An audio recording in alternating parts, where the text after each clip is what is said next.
오늘의 나닥은 나닥 성형외과 전문의 김태훈입니다. 원장님, 얼마 전에 한예슬 씨가 쌍꺼풀이 처져가지고 눈을 찝었다고 고백해서 화제가 됐거든요. 근데 한예슬 씨 눈이 원래 예쁘잖아요. 근데 찝고 나서 얼마나 더 예뻐졌는지 원장님 분석 좀 부탁드릴게요. 네, 저도 그 얘기를 들은 것 같은데 오늘 한번 직업정신을 살려서 살펴보도록 하겠습니다. 원장님, 제가 이거 유튜브 한번 보여드릴게요. 네. 그리고 또 하나, 어때 이쁜이들? 눈을 찝었는데 뭐 흉터나 이런 거 전혀 없고 티 하나도 안 난다? 자꾸 쌍꺼풀이 이렇게 처지더라고. 이제 상담을 갔는데 이거 시보부님은 금방 찝는다 그래서 네 선생님 해주세요. 그리고 바로 수술대 놓아가지고 바로 찝고 나왔지. 15분밖에 안 걸렸다는 거? 조금 처음엔 부었는데 한 3주 되니까 많이 가라앉고 지금 너무 편안하게 일상생활 하고 있지. 한예슬님은 전형적인 고양이 사양이라고 볼 수 있는데요. 눈이 약간 돌출되어 있는 돌출안이고 눈꼬리가 살짝 올라가 있습니다. 좌우 그리고 상하 폭이 넓기 때문에 시원한 느낌을 주고요. 피부는 얇고 또 눈 뜨는 힘도 좋아서 선명해 보이며 눈밑 애교살도 발달한 예쁜 눈이십니다. 기존 쌍꺼풀은 세미형 라인이었던 것으로 보이는데요. 시간이 지나면서 라인이 낮아지면서 좀 인하운 느낌으로 변하게 된 것 같습니다. 영상에서 한예슬님께서 15분 만에 찝었다라고 표현을 하신 걸로 봐서는 아마 비절개 쌍꺼풀 수술을 받으신 것 같고 비절개 쌍꺼풀 수술로 얇아진 라인을 높이는 수술을 받으신 것 같습니다. 수술 후에는 아웃라인에 가깝게 변하신 것으로 보입니다. 그럼 원장님, 이렇게 나이가 들면 쌍꺼풀이 처지는 이유는 뭐예요? 나이가 들면 피부 탄력도 떨어지고 처짐이 발생하게 되는데요. 눈꺼풀 피부도 처지지만 이마 피부도 처지고 이마에 있는 전두근이라는 근육도 노화로 인해서 힘이 약해지면서 이 눈썹 하수도 같이 발생하게 됩니다. 그래서 눈꺼풀도 처지고 눈썹도 처지고 이마도 처지기 때문에 쌍꺼풀이 덮이고 얇아지게 됩니다. 네, 제가 한예슬 씨는 돌출 눈으로 알고 있는데 돌출 눈이면 더 잘 처지나요? 돌출안은 보통 피부가 얇으면서 지방이 부족한 경우가 많습니다. 따라서 피부가 좀 처지더라도 눈 꺼짐이 발생하면서 피부를 뒤에서 좀 잡아당기는 효과를 주기 때문에 오히려 처짐이 상쇄되어 보이는 경우가 많습니다. 또 안구가 앞으로 좀 나와 있기 때문에 처짐을 좀 막아주는 효과도 있거든요. 함몰안의 경우에는 지방이 더 많고 눈썹도 더 처지는 경우가 많아서 함몰안에서 오히려 처짐이 더 도드라지는 경우가 많습니다. 노화로 인한 쌍꺼풀 처짐은 모두 비절개로 해결할 수 있나요? 한예슬 씨처럼 비절개 쌍꺼풀 수술로 노화된 눈을 개선하는 것은 처짐이 심하지 않을 때입니다. 피부 처짐이 심하지 않다면 라인을 어느 정도 올리는 것만으로도 처짐을 개선되어 보이게 할 수 있기 때문인데요. 처짐이 심하다면 처진 피부를 잘라내 주어야 합니다. 상안검 혹은 눈썹화 거상 이런 수술들이 처진 피부를 잘라내는 수술입니다.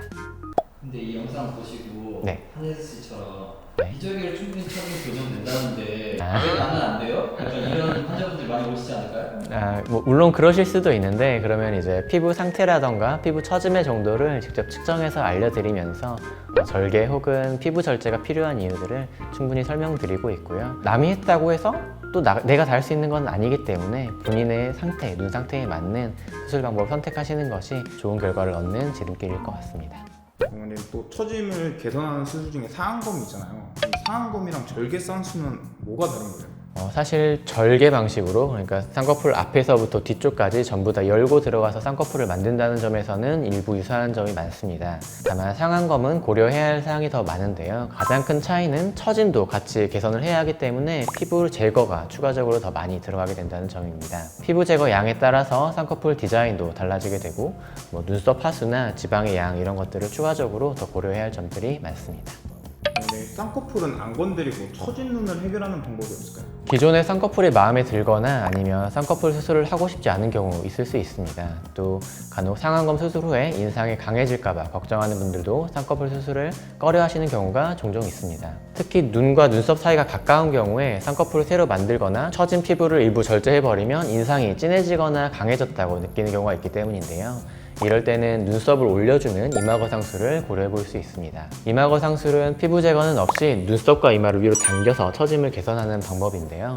이렇게 하면 눈에서 눈썹 사이 거리를 더 멀어지게 하면서 답답한 느낌 없이 더 시원한 인상을 줄 수 있는 좋은 수술입니다. 그리고 눈썹 하거상술이라는 수술도 있는데요. 이 수술은 눈썹 밑에서 피부를 잘라서 올리는 절제하는 방법입니다. 역시 쌍꺼풀을 건드리지 않는 수술 방법이고요.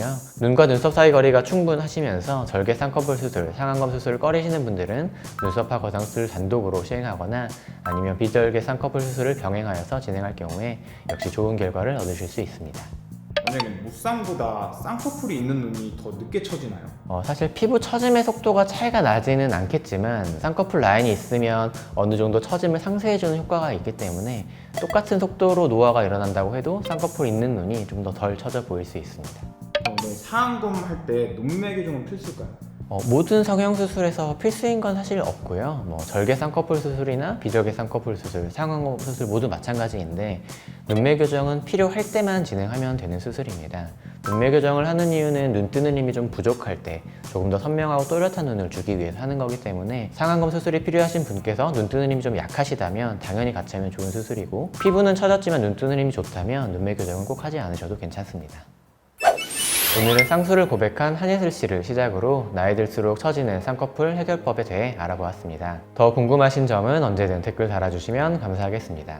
지금까지 오늘의 나다 김태훈이었습니다. 감사합니다.